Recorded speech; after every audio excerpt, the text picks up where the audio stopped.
The Commission's mandate is to investigate and report on the human rights situation in South Sudan, but also to collect and preserve evidence of violations to support future efforts for criminal accountability, and also to support the Transitional Justice Program set up under Chapter 5 of the Revitalized Peace Agreement.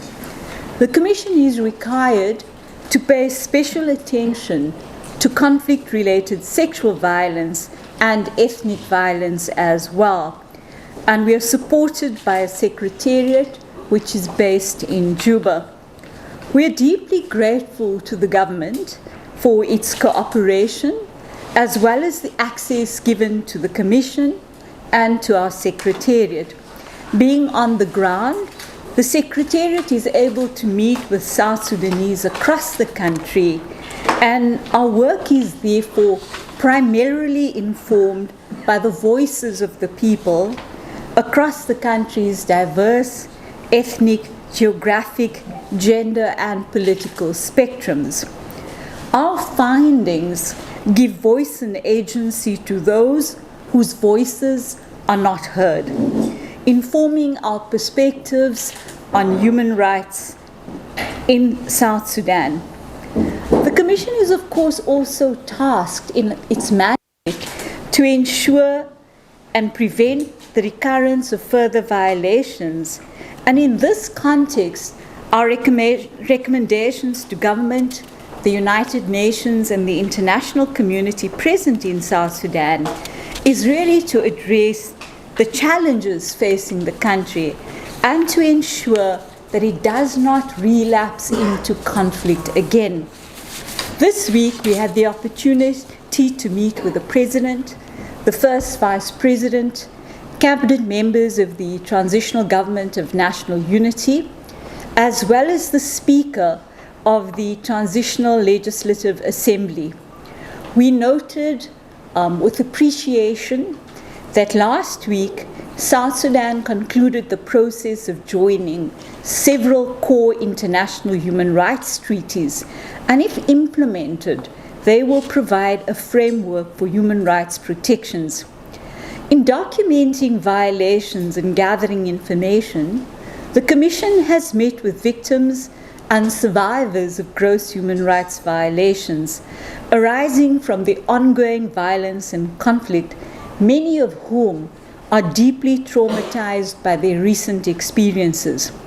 Yesterday, we traveled to Pibo and to Bo, and we noted an increase in the proliferation of abductions. Now, while abductions are not a new phenomenon in South Sudan, the increase and the impact on women and children is deeply troubling. Abductions have resulted in male members of families being killed, women and children taken as forced wives and sexual slaves, with some of them even being trafficked. These atrocities are carried out by armed groups and also members of the armed forces. And authorities have told us that they lack the resources to deal with the issue conclusively. The Commission documented the testimonies of many women abducted, and where releases have been accompanied by the payment of ransoms to abductors following the intervention of the authorities. Women spoke about being auctioned off with their children as if they were slaves and sold on to different individuals. The Commission interviewed children and family members who have been separated and who are also being held hostage. And families spoke about, particularly women, about their pain in not being able to escape with their children, and where the whereabouts of family members remained a challenge in having them returned.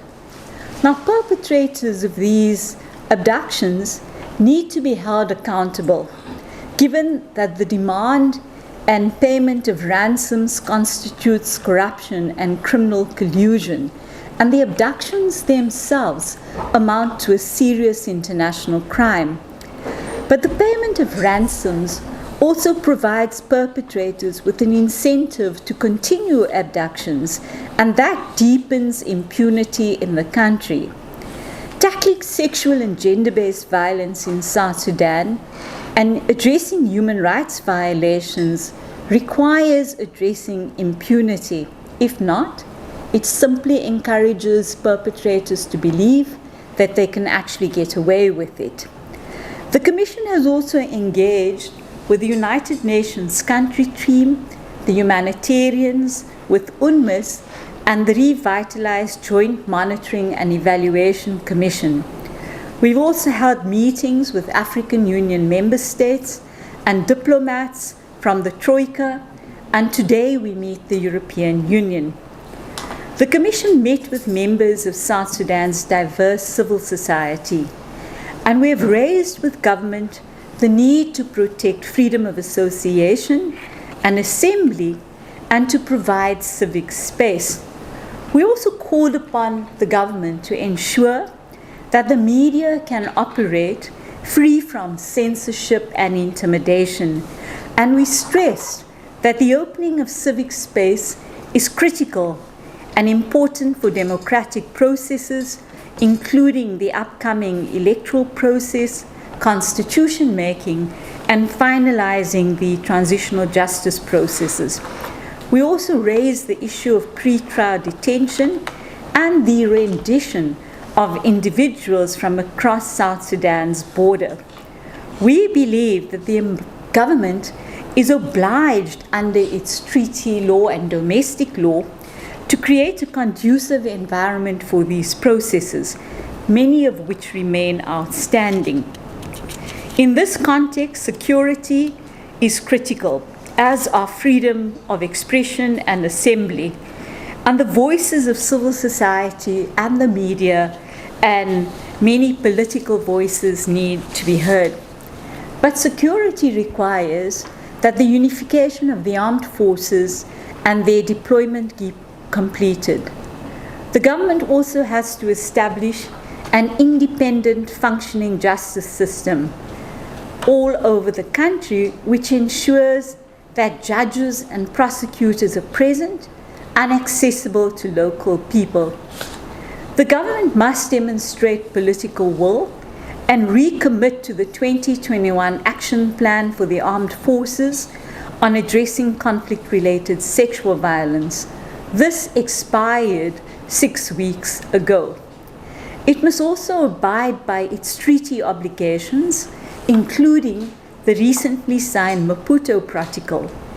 And these processes must be supported by the necessary resources to ensure that implementation is effective.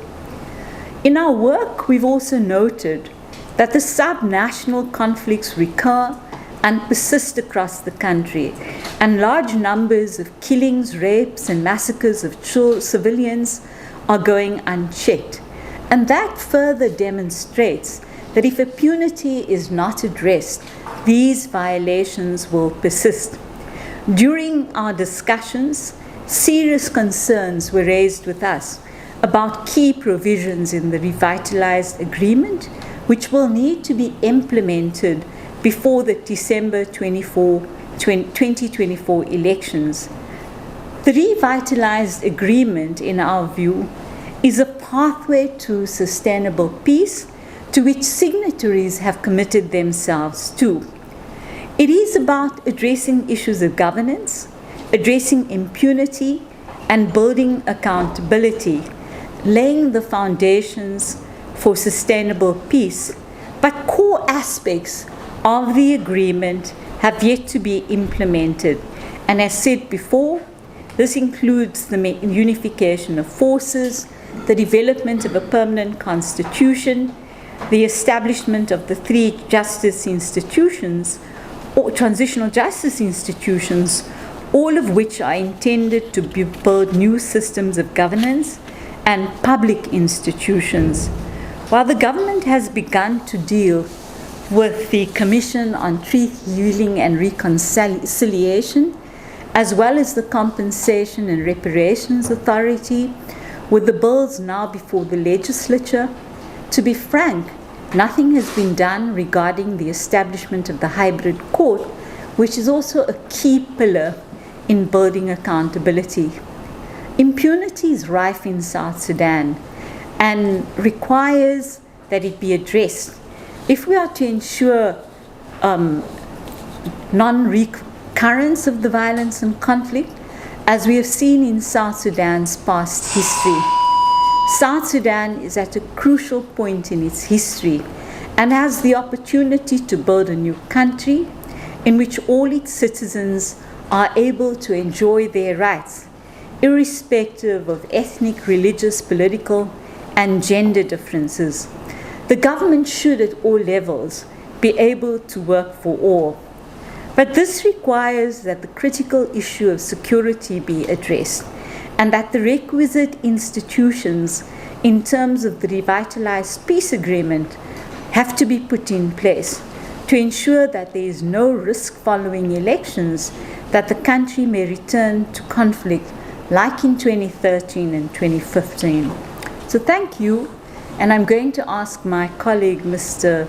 Bani Afako, to share some of his reflections.